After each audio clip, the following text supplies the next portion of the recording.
Bapak Presiden boleh bangga dengan jabatannya. Indonesia boleh bangga dengan keindahan alamnya. Profesor boleh bangga dengan kepala botaknya.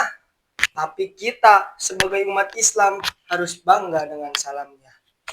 Bismillahirrahmanirrahim. Bismillahirrahmanirrahim. Assalamualaikum warahmatullahi wabarakatuh.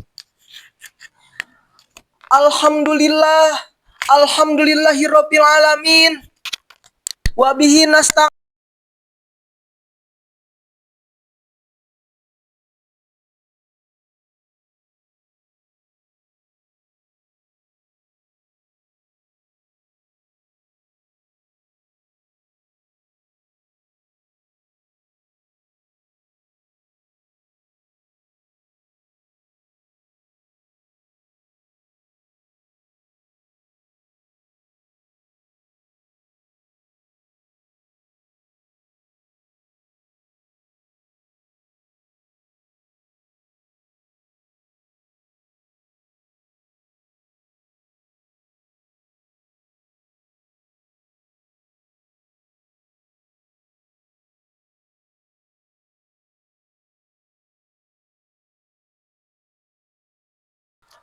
Yang kedua, sholawat serta salam marilah kita curah limpahkan kepada seorang baginda, seorang proklamator yang belum pernah naik motor, seorang proklamasi yang belum pernah memakai dasi, seorang pahlawan yang belum pernah makan bakwan, yakni Habibana wa Nabiyana wa Karimana wa Maulana Muhammad. Dialah yang telah membawa kita dari zamannya naik unta sampai zamannya naik mobil Toyota. Dari zamannya kegelapan sampai zamannya terang menderang. Dari zamannya jahiliyah sampai zamannya Islamiyah. Dari zamannya nulis pakai bulu ayam sampai zamannya nulis pakai pulpen snowman.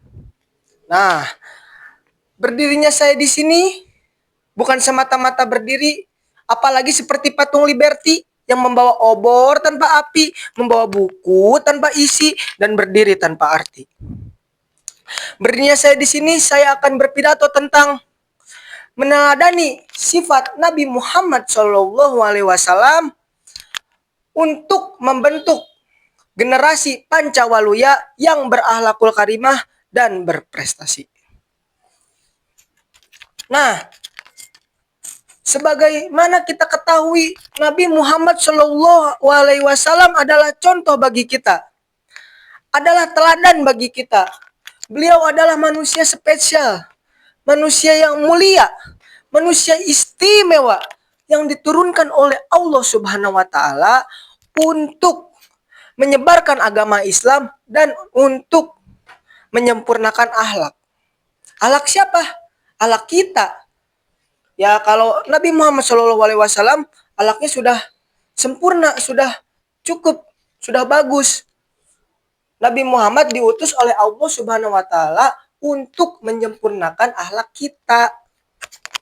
Nah, sebagaimana kita ketahui, Nabi Muhammad SAW memiliki sifat yang wajib kita amalkan, yang wajib kita ikuti, yang wajib kita tiru, yang wajib kita ketahui.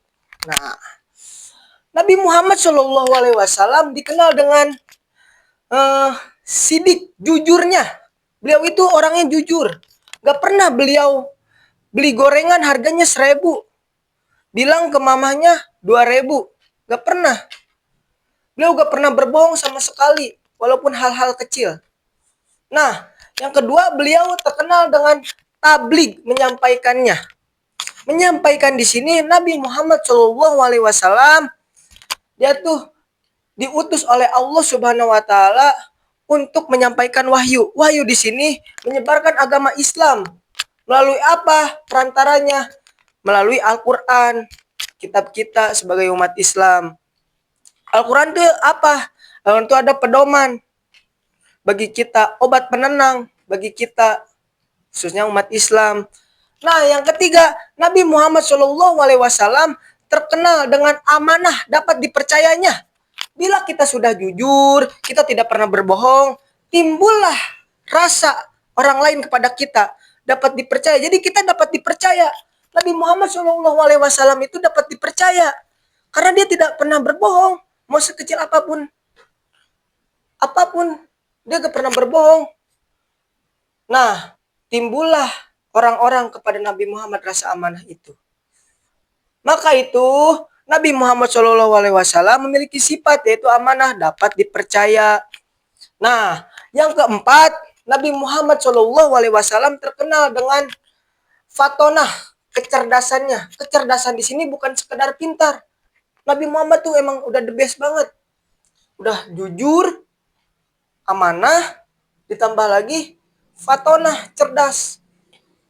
Nah, cerdas di sini Nabi Muhammad SAW tuh tidak hanya pintar, tetapi juga pintar dalam mengambil resiko, pintar dalam mengambil tindakan, bijaksana, bertanggung jawab, cerdas.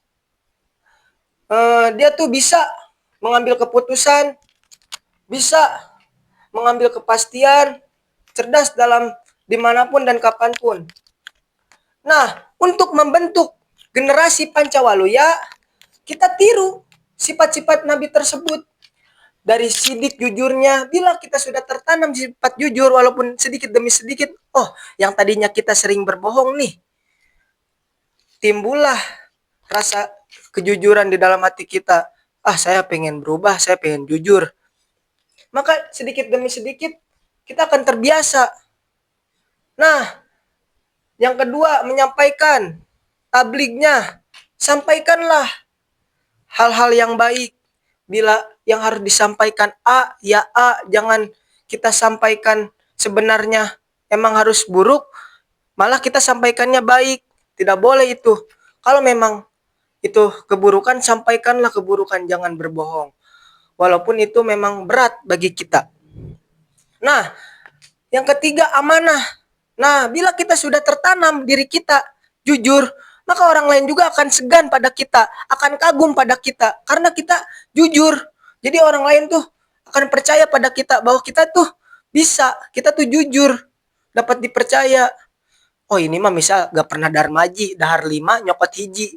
Nah, itu kan termasuk sifat Nabi Muhammad SAW. Kalau kita tidak berbohong, maka orang lain juga akan percaya, akan timbul rasa amanah dalam diri kita. Nah, yang keempat, fatonah. Nah, kita harus cerdas. Pintar sama cerdas itu berbeda. Kalau pintar, belum tentu dia sukses. Tetapi kalau kita cerdas, saya jamin kesuksesan ada di tangan Anda. Dan juga Allah Subhanahu wa Ta'ala mengutus Nabi Muhammad SAW untuk menyempurnakan akhlak.